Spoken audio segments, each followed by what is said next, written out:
Assalamualaikum warahmatullahi wabarakatuh. Perkenalkan, nama saya Dinda Agustin dari kelompok 3. Di sini saya akan menjelaskan tentang dalil-dalil hukum isyarat. Dalil-dalil hukum isyarat. Menurut jumhur ulama, tertib sumber hukum Islam adalah Al-Quran, Sunnah, Ijma, dan Qiyas.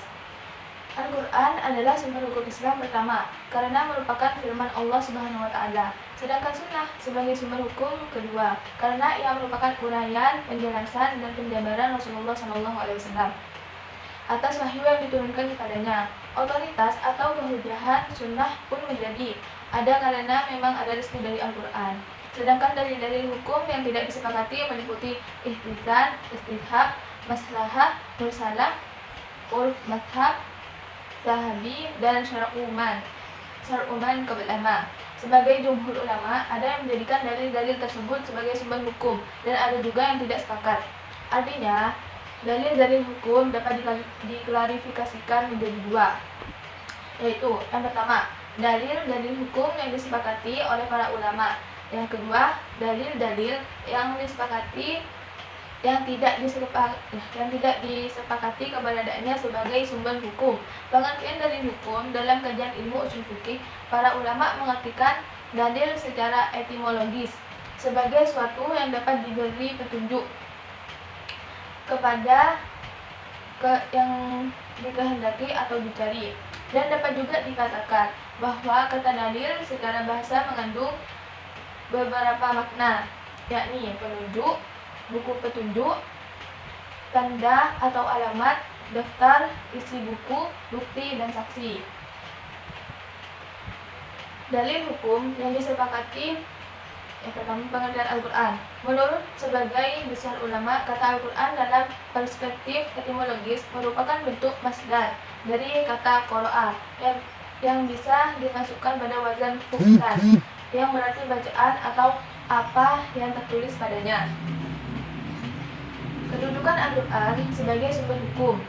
Al-Quran berfungsi sebagai hakim atau wasit yang mengatur jalannya kehidupan manusia agar berjalan lurus. Dan hukum-hukum dalam Al-Quran, hukum-hukum yang terkandung di dalam Al-Quran itu ada 3. Yang pertama, hukum-hukum i'tiqadiyah. Yang kedua, hukum-hukum akhlak. Yang ketiga, hukum-hukum amaliyah. Nah, penjelasannya, hukum-hukum i'tiqadiyah yaitu hukum-hukum yang berkaitan dengan kewajiban mukallaf untuk beriman kepada Allah, malaikat, kitab-kitab Allah, dan hari pembalasan. Dan hukum akhlak yakni tingkah laku yang berhubungan dengan kewajiban mukallaf untuk menghiasi dirinya dengan sifat keutamaan dan menjauhkan dari sifat tercela. Dan hukum amaliyah, hukum yang berkaitan dengan perkataan, perbuatan, akad, dan muamalah atau perjanjian pada manusia. Hukum-hukum amaliyah di dalam Al-Quran itu terdiri atas 2 macam, yakni pertama, hukum ibadat. Hukum ibadat ini seperti sholat, puasa, zakat, haji, dan lain-lainnya. Dan yang kedua, hukum muamalat. Nah, hukum muamalat ini contohnya seperti segala macam hukum, perikatan, transaksi kebendaannya, jinayat, dan ukubat, hukum pidana, dan sanksi-sanksinya. Yang penjelasan yang kedua tentang sunnah. Sunnah secara etimologis adalah jalan yang biasa dilalui atau suatu cara yang selalu dilakukan tanpa mempermasalahkan apakah jalan atau cara tersebut baik atau buruk. Sunnah atau al-hadits adalah segala sesuatu yang disandarkan kepada Nabi Shallallahu Alaihi Wasallam, baik berupa qaul, ucapan, fi'li, perbuatan, maupun takrir, persetujuan. Sunnah dibedakan menjadi 3 macam. Pertama, sunnah qauliyah. Nah, sunnah qauliyah ini adalah sabda yang disampaikan dalam beraneka tujuan dan kejadian. Yang kedua, sunnah fi'liyah. Sunnah fi'liyah segala tindakan Rasulullah SAW. Yang ketiga, sunnah takririyah. Ialah perkataan dan perbuatan sebagian sahabat, baik di hadapannya maupun tidak di hadapan Nabi SAW, yang tidak diingkari oleh Rasulullah dan dipuji baik oleh Nabi. Secara etimologi, pengertian sunnah ada 3. Yang dilihat dari ilmu hadis, ilmu usul fikih, dan ilmu fikih. Kedudukan sunnah sebagai dalil hukum. Kedudukan sunnah sebagai sumber hukum dari hukum. Kedudukan sunnah sebagai sumber ajaran Islam, selain didasarkan pada keterangan ayat-ayat Al-Quran dan hadis, juga didasarkan kepada kesepakatan para sahabat. Dan para ulama telah sepakat bahwa sunnah dapat dijadikan hujjah alasan dalam menentukan hukum, dan yang sifatnya mutaba'ah diikuti, yaitu da'ah dan kurbah dalam taat dan takarrub kepada Allah. Misalnya dalam urusan akidah dan ibadah. Tetapi ada juga yang khairun mutaba'ah, tidak diikuti, yaitu jibiliyah budaya dan khususiyah yang dikhususkan kepada Nabi saja. Dan mungkin hanya ini penjelasan saya, dan penjelasan selanjutnya akan dijelaskan oleh teman saya. Assalamualaikum warahmatullahi wabarakatuh. Nama saya Rifatin Samsiah. Saya akan melanjutkan penjelasan dari Nanda Dinda Agustin mengenai hubungan sunnah dengan Al-Quran. Sunnah dalam tinjauan hukum dan penafsiran dapat dilihat dari 2 aspek, yakni hubungannya dengan Al-Quran dan sunnah yang bersifat mandiri atau individu. Dari aspek hubungannya dengan Al-Quran, sunnah adalah hukum yang kedua setelah Al-Quran. Hubungan ini disebut hubungan struktural. Adapun fungsi sunnah terhadap Al-Quran.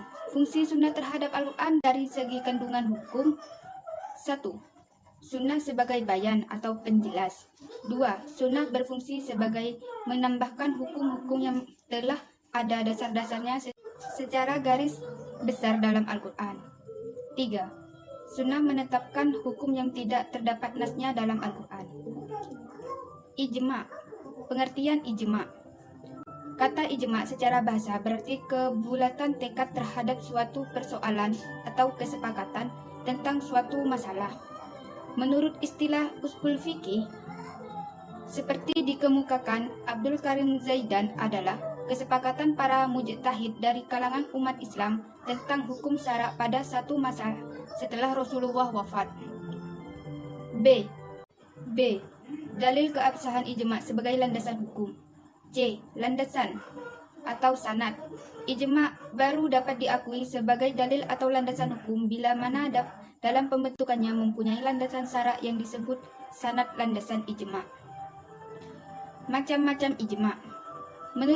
Menurut Abdul Karim Zaidan, ijma' terbagi menjadi 2, yaitu ijma' sarih atau tegas dan ijma' sukuti atau persetujuan yang diketahui lewat diamnya sebagian ulama. Ijma' sarih adalah kesepakatan tegas dari para mujtahid di mana masing-masing mujtahid menyatakan persetujuannya secara tegas terhadap kesimpulan itu. Sukuti atau persetujuan yang diketahui lewat diamnya sebagian ulama. Ijma' sarih adalah kesepakatan tegas dari para mujtahid di mana masing-masing mujtahid menyatakan persetujuannya secara tegas terhadap kesimpulan itu. Sedangkan ijma' sukuti adalah bahwa sebagian ulama mujtahid menyatakan pendapatnya, sedangkan ulama mujtahid lainnya hanya diam tanpa komentar. Kias. Kias menurut bahasa adalah mengukur sesuatu dengan sesuatu yang lain yang bisa menyamainya. Rukun kias ada 4, yaitu 1. Ashal atau pokok tempat mengkiaskan sesuatu. 2. Adanya hukum ashal, yaitu hukum syara yang terdapat pada ashal yang hendak ditetapkan pada far'u atau cabang dengan jalan kias, misalnya hukum haram, khamr, yang ditegaskan dalam Al-Quran. 3. Adanya cabang far'u, yaitu sesuatu yang tidak ada ketegasan hukumnya dalam Al-Quran, sunnah, dan ijma' yang hendak ditemukan hukumnya melalui kias, misalnya minuman keras whisky. 4. Ilat menurut bahasa berarti sesuatu yang bisa mengubah keadaan. Misalnya, penyakit disebut ilat karena sifatnya mengubah kondisi seseorang yang terkena penyakit itu. Kias sebagai sandaran ijma', para ulama berbeda pendapat apakah kias dapat dijadikan sandaran ijma'. Di antara para ulama ada yang berpendapat bahwa kias itu tidak sah dijadikan dasar ijma', sebab ijma' itu qadhi, sedangkan dalil kias adalah zanni. Menurut kaidah, yang qadhi itu tidak sah didasarkan pada yang zanni. Pada ulama yang menyatakan bahwa qiyas sah dijadikan sandaran ijma' berargumen bahwa hal itu telah sesuai dengan pendapat sebagian besar ulama. Juga dikarenakan qiyas itu termasuk salah satu dalil syara', maka sah dijadikan sandaran ijma'. Sekian dari kelompok kami. Wassalamualaikum warahmatullahi wabarakatuh.